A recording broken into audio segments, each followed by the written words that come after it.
असली ज्ञान, जिसे हम इंग्लिश में रियल नॉलेज कहते हैं।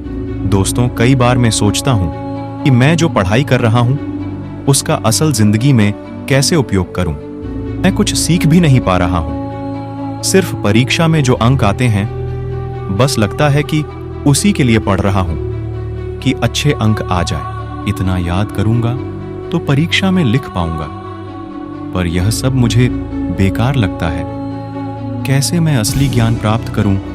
कैसे पढ़ाई का उपयोग करूं कि जिंदगी में पैसे कमा पाऊं, सपने पूरे कर पाऊं?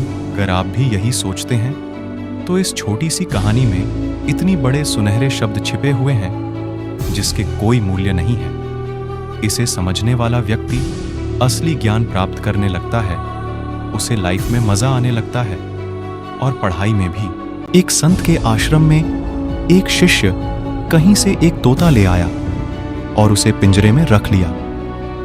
संत ने कई बार शिष्य से कहा कि इसे यूं कैद न करो, परतंत्रता संसार का सबसे बड़ा अभिशाप है।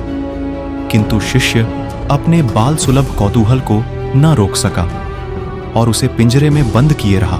तब संत ने सोचा कि तोता को ही स्वतंत्र होने का पाठ पढ़ाना चाहिए।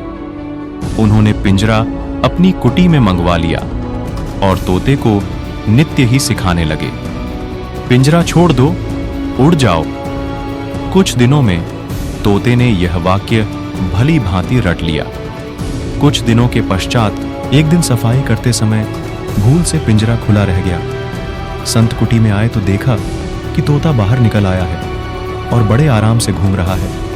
साथ ही ऊंचे स्वर में कह भी रहा है, पिंजरा छोड़ दो, उड़ जाओ। संत को आता देख वह पुनः पिंजरे के अंदर चला गया और अपना पाठ बड़े जोर जोर से दोहराने लगा।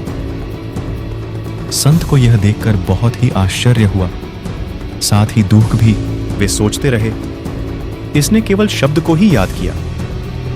यदि यह इसका अर्थ भी जानता होता तो यह इस समय इस पिंजरे से स्वतंत्र हो गया होता। इस कहानी से हमें यह सीख मिलती है कि दोस्तों, इस तोते की तरह हमें भी यही सिखाया जाता है कि कैसे अच्छे अंक लाए, क्लास में टॉप करें। पर इन सब वजह से हम उस ज्ञान से वंचित रह जाते हैं जो हम पाना चाहते हैं।